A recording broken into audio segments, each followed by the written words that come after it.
Sometimes you would wonder why most men become violent, untrusting, and cold-hearted. Sometimes it's better to put yourself in someone else's shoes before judging them. Women make us do things that we have never even thought that we would do to them. It's easy judging a male without hearing their side of the story, but with women, they don't have to explain themselves. If they say someone did something to them, you just believe them without asking anything, right? The thing got worse when the tables had turned. You fall in love with someone and end up marrying them, not knowing that the person you had thought you knew, you actually knew nothing about them. You just knew the basic information. And if you find out things about your wife that you didn't know about, not small things, but things that would ruin your relationship and ruin her life if they were to come out. Well, I felt betrayed and lied to, so I ruined her life. I know it was ruthless of me, but how would you have dealt with a wife you had thought you knew, only to find out that she had been lying to you for years, and when you ask her about her past, she becomes defensive and violent? I would never allow a woman to make me a fool, but she did. And guess what? I ruined everything for her. I am ruthless, right? Maybe I am my father's child after all. Allow me to tell you my shameless wife's story and how things turned bitter fast. So I am 29. I grew up in a small family, but I didn't have a pleasant childhood, so I had serious anger issues. I do not allow people to make me a fool because even at school, I dealt with those who thought they would bully me. I am a quiet person, I agree, but do not think I am a fool because my quietness could become ruthless at times. So as I was saying, I grew up with my alcoholic father. At home, I was an elder brother followed by my two siblings who are twins, M and F 25. Our mother broke up with my father because he was an alcoholic and abusive, so I think she couldn't take it anymore. Then she left. What angered me is that she left me with responsibilities to take care of my siblings while she went out there, enjoying. She left my father when my siblings had just turned 10 years and I was 14 years old. Imagine the struggle I had faced grooming and raising my siblings without any parents because my father was busy getting drunk each and every minute he got. I had to step up and become a parent to my siblings, including my father, who would sometimes come back home unable to even take himself to the loo. So I had to clean up his mess every day. I grew up in a township called Alexandra, mostly known as Alex or Gomorrah. At the age of 14, I had to try and make ends meet for my siblings, since our father got fired from his job because of his drinking behavior. I still don't know what had caused my father to be an alcoholic and a woman beater like that, because whatever it is, it's really huge to a point that he decided to resort to booze. I had to attend school, make sure my siblings also went to school. On top of that, I had to make sure we sleep with something on our stomachs. So I worked at a nearby tavern on weekends or holidays as a cleaner, while I also took some piece jobs at people's houses to clean their yards or wash roofs. It was not easy, but I had to do what a man had to do to survive. I grew up with the anger that our father had neglected us and chose a bottle over his own children. Not only that, but he was an absent father, even though he was living with us. Well, more like he was coming home when he had enough for the day and missed his bed. He never played any parent role to any of us. I had once witnessed my father beating my mother, but when I asked my mother why she was patient with him, she told me that I should not interfere in adults' issues, more especially if those adults were my parents and in a relationship. Things kept getting worse to a point that our mother miscarried her pregnancy before she got pregnant with the twins. I tried to reason with her and told her that she should just put the love she had for father aside and leave while she still had a chance, or she would leave in a coffin. What she said to me was that I had ruined her life because father started mistreating her right after I was born. She told me that things got worse when father got fired from his job. I used to hear rumors that my father had been spreading lies about my mother since they were both alcoholics and toxic parents. My father had spread rumors that mother was a prostitute that trapped him with children he didn't even want. Instead of mom to leave father, she stayed with all the rumors that were circulating around the township. She still stayed by my father's side and beard with all the abuse she endured. I asked her to take us and leave father because he was not going to change. Instead, he was going to kill her. Father heard that I had given my mother that advice. He started beating me up also and told me that I was not his child.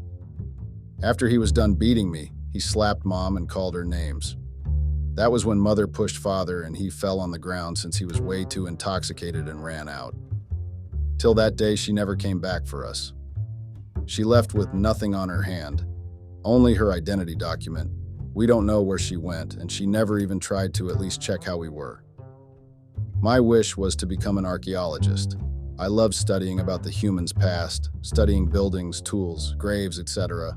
I grew up a curious person wanting to know about how things were made and how our ancestors had lived.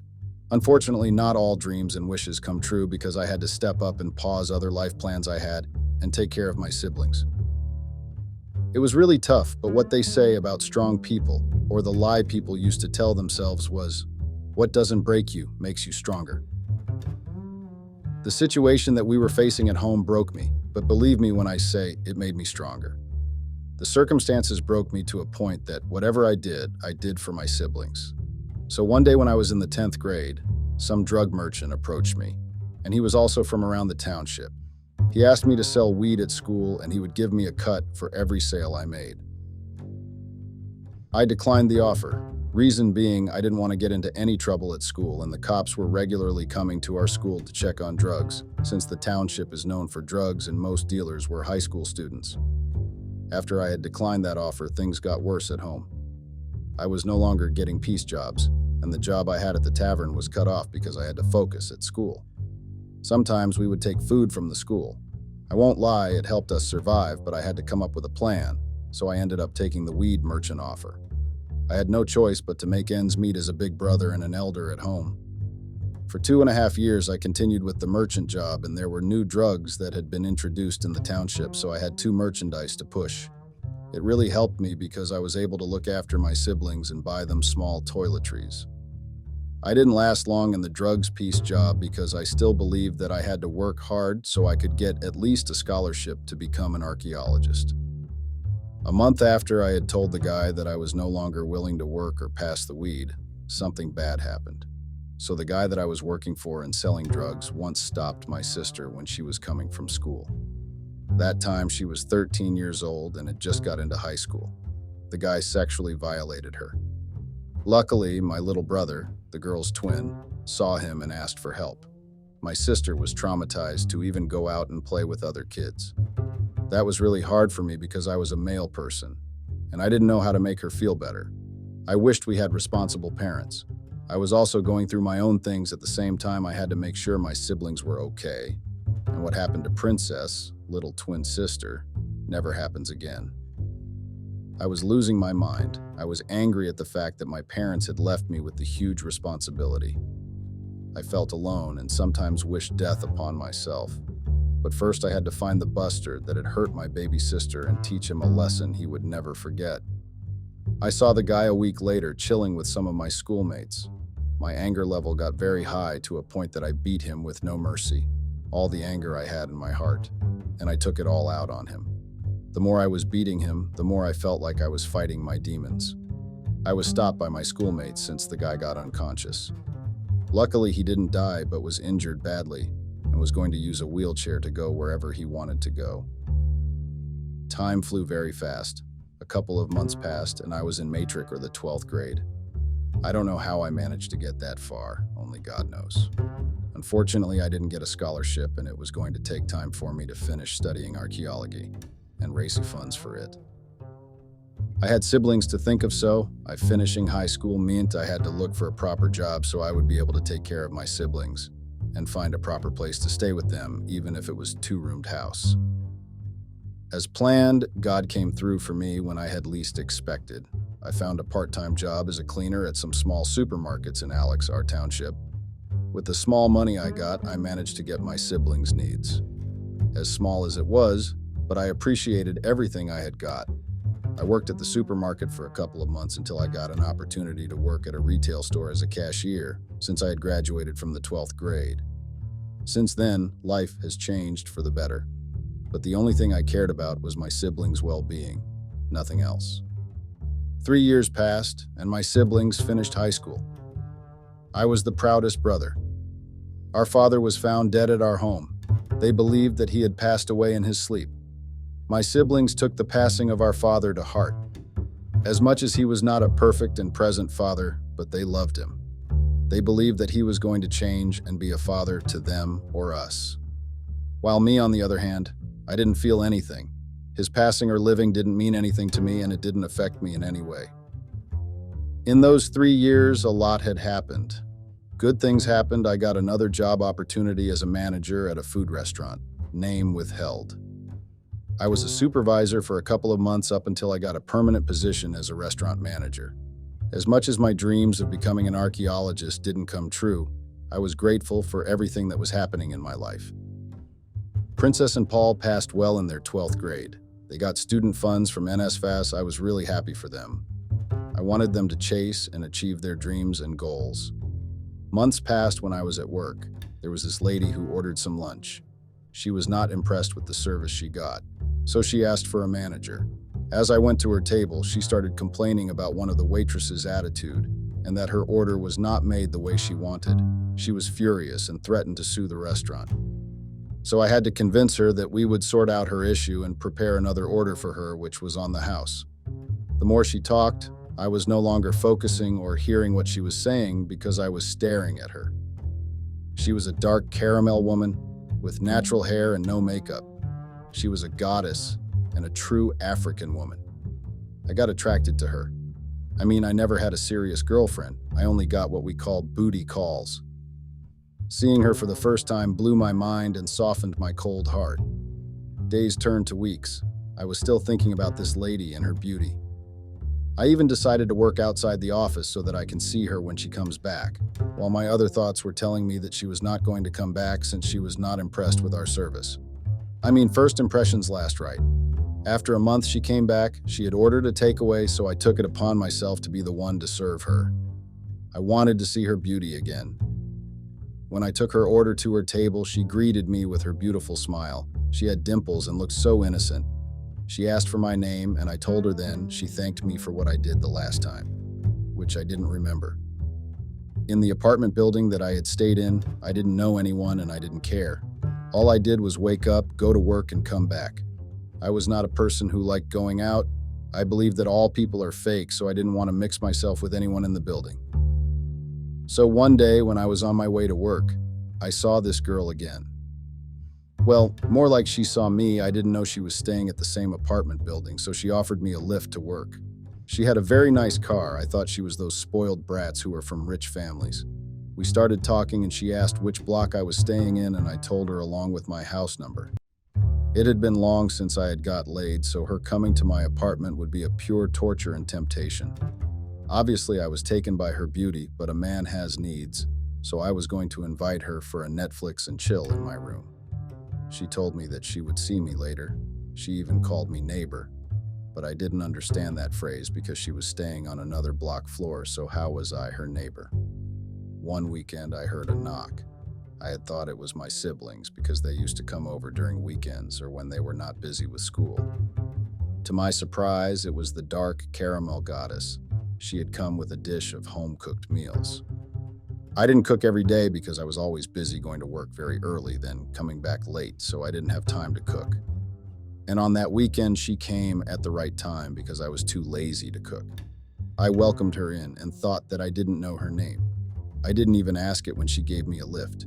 So that weekend, she told me that her name was Samantha, 28, and she was an advocate in one of the firms not far from where I was working. We spent the day together. She was a great company. I had even forgotten about work stuff. I enjoyed spending time with her. She promised to come back again next weekend, but before that, she invited me to her room for dinner. I didn't promise her anything, but I told her that I'll try because I had a lot of work to do. Time passed and we became friends. We would visit each other regularly when we were free, or must I say she visited me regularly. Our friendship was fun. She made me soften my heart in some things. I developed some care, love. She showed me what I didn't know when I grew up. You know, love, care, being taken care of. I was not used to all that, which made me somehow not comfortable, because I was used to being the one taking care of my siblings and my father's mess whenever he came back intoxicated. I introduced her to my siblings, and they were happy that there was someone I was spending time with. My sister also got someone to talk to about girl stuff. I was happy that my sister had got someone who she can trust and talk to about anything, because as much as she would me, her problems, but she was not really comfortable, especially after what once happened to her. Christmas approached.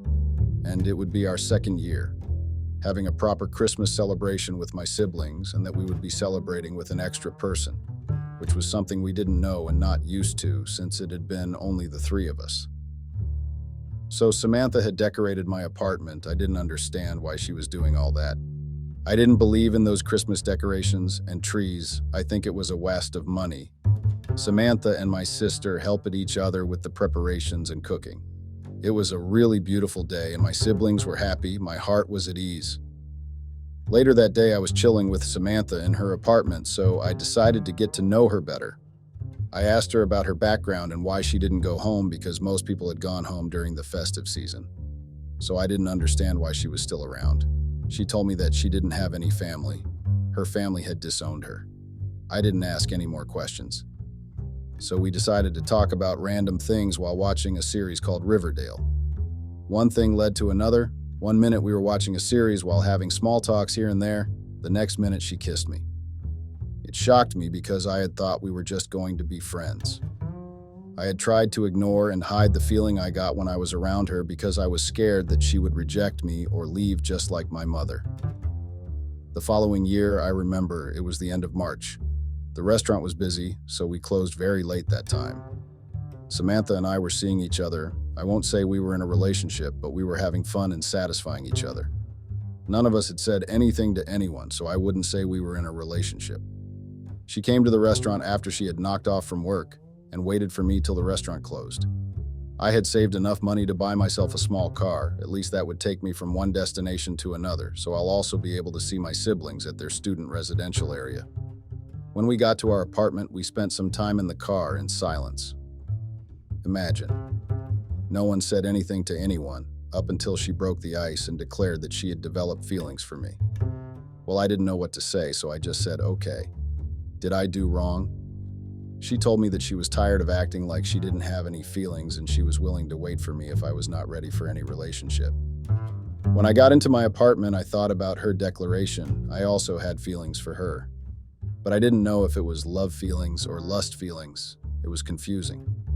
I then called my siblings and asked for their advice. I mean, it was only the three of us, so they had become my friends. My sister liked Samantha, so she said the expected. She advised me to allow my heart to love and be loved. When she said that, I thought about how Samantha had been ever since the day she first came to my apartment. She had been nothing but a great help. She would come over with food she cooked, or she would cook at my apartment.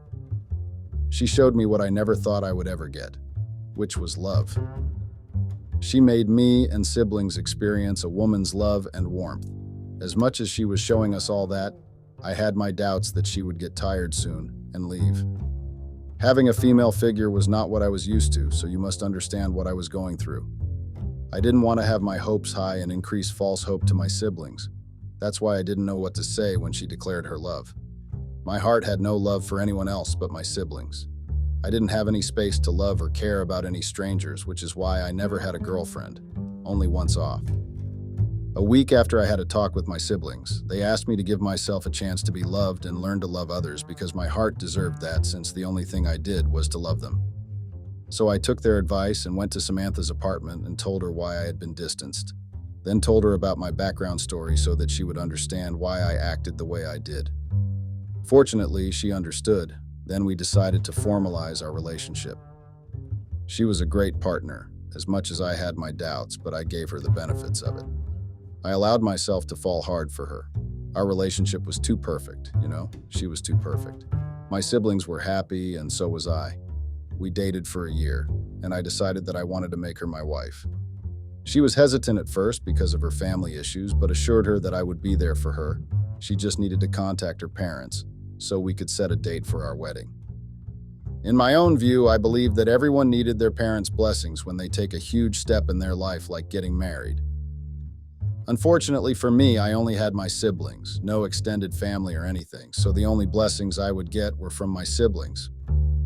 Samantha asked me to accompany her to her home because she didn't want to approach or talk to her parents alone, especially when they had disowned her, which meant I was going to help her mend her relationship with her parents. She was my woman after all, so I agreed to help her talk to her parents. So we had set a date that we would go to her hometown in Verulam to talk to her parents. I didn't understand the story behind her parents disowning her. I didn't know what she did, and Sam was not willing to share it. Whenever I asked why her parents had disowned her, she would just dismiss the topic or get angry. So I guessed whatever it was that happened was really huge, but I didn't want to push it. Or was I wrong to chill and not care much about it? A month passed and we went to her hometown. Mind you, we were staying in Johannesburg and we had to travel to Durban, which is 2 different provinces. So we opted to fly to Durban because it would be easy and save time. We booked a hotel in Umhlanga so we could be closer to her hometown. I was fascinated by Durban. It was really a beautiful and attractive city. I was only used to Johannesburg, so it was a great break for me to travel to another province. The following day, we went to her home. She was so nervous to a point that she was even shaking and emotional. I didn't know what to do, so I just comforted her and assured her that everything will go well. If her parents didn't give us their blessings, we would have moved on with our lives and continued with our wedding. I also didn't have any parents to give me any blessings. When we reached her home, it was in rural areas. Her home was big, but you would see that it used to be beautiful. So I opted to stay inside the car, but she refused and asked me to go in with her for moral support. Okay. We went in, and what I saw really haunted me. The way her father was looking at her. If eyes were able to murder a person, Sam would have died on the spot. The man was furious, and you would see that he wanted nothing to do with Sam, but his wife pleaded with him to sit down and listen to what their daughter had to say. I saw that Samantha was not really comfortable. She apologized to her parents. The father kept chuckling and saying, That raised an eyebrow because if a child came to humble herself and apologize to her parents in order to mend their relationship and right her wrongs. Why would a parent act like Sam's father unless whatever Sam did was pretty big? Tell me if I'm wrong. The meeting didn't go as planned, but the mother softened her heart and gave her and our relationship blessings. She then advised Sam that she shouldn't do what she did the last time because it would ruin her marriage. I still didn't understand what they were talking about, and I was not going to ask anything because it was clear that she didn't trust me enough to let me in her past. A few months later, it was during winter holidays. My siblings had closed at university. So we decided to get married in Durban. I had heard that it is the warmest province to be, especially in winter, and for her parents to be able to attend the wedding. The wedding went well. We got married under community of property, which meant our estates were regarded as one. I know it was careless and stupid of me, right? The first few months were a bliss. I was happy. We were happy. I was looking forward to spending my life with her and my siblings. I didn't want any children because I didn't know what kind of parent I would have been and if I wouldn't be like my parents.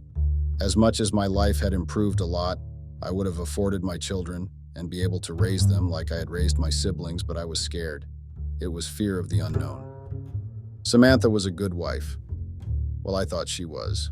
She showed me love that I had never experienced, the care I never knew about. She made me feel like a man, you know. She gave me that respect and my place as her man.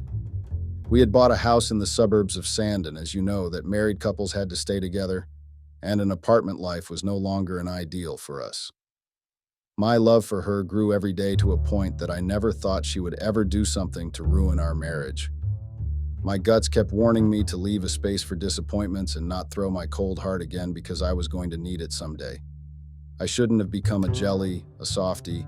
She found me with a cold and uncaring heart. She loved me still and welcomed me as her partner, but I stupidly became soft and loved with no boundaries.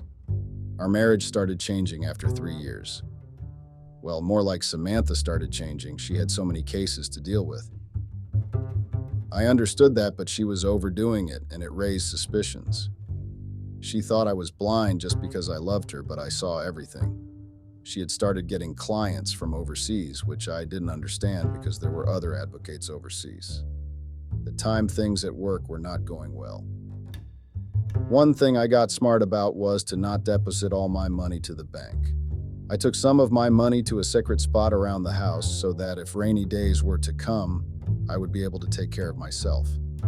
My siblings were in their last year in university, plus they had gotten internships, so the money I had hidden was going to be good to maintain myself.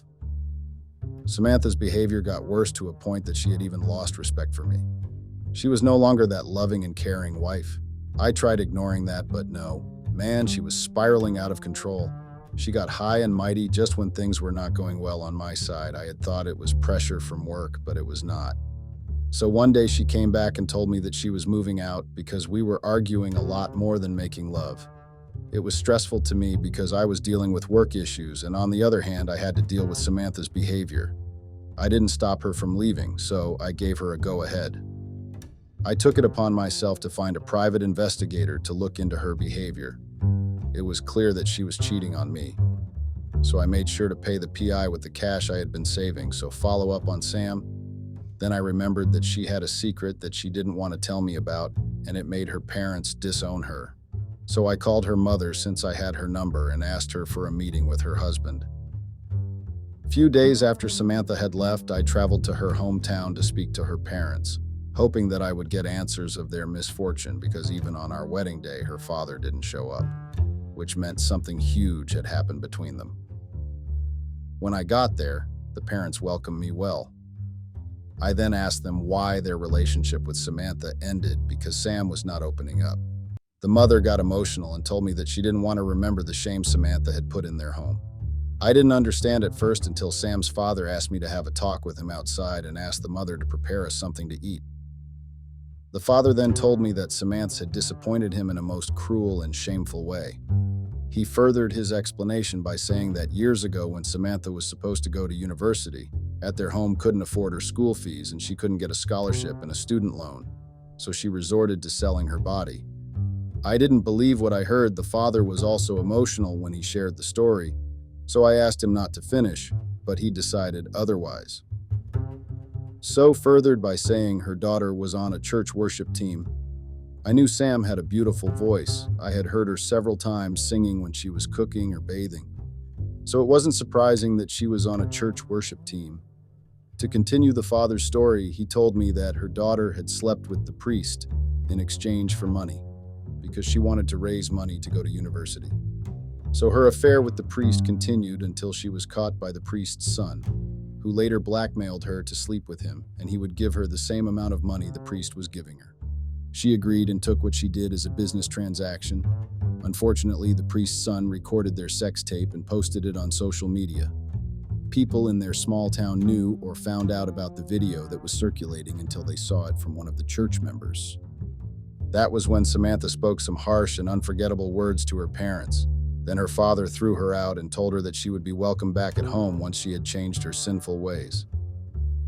Unfortunately, later on, they heard that Sam had joined OnlyFans to make money and her videos were all over the internet showing her private parts. So he disowned her because instead of righting her wrongs, she continued doing the shameful actions. The following day, I went back to Johannesburg. What Samantha's father had told me really shook me because I never thought Samantha would do something like that. I mean, she was an advocate, and her appearance was of a very humble person. When I got home, I found her inside our home and she gave me an envelope which had divorce papers. I couldn't believe her, so I read the papers and found out that she wanted 50% of everything I had owned. I mean, this person's career was booming, so why would she want 50% of all my assets? I couldn't allow her to walk away with my hard work. So I had to fight her. If I had to be ruthless, then so be it, because I was not going to allow her to walk away freely. I had invested a lot into our marriage that included my heart. I allowed her to soften my heart, and she got the nerve to file for a divorce and request 50% of everything I owned. I got so furious and all the anger that I had came back flooding.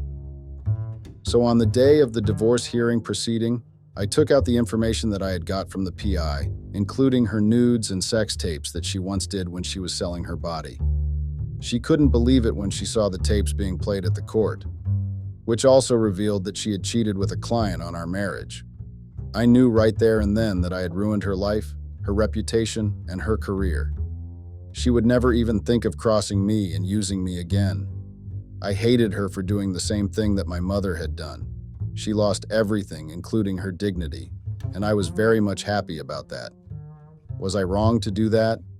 Please give me some advice.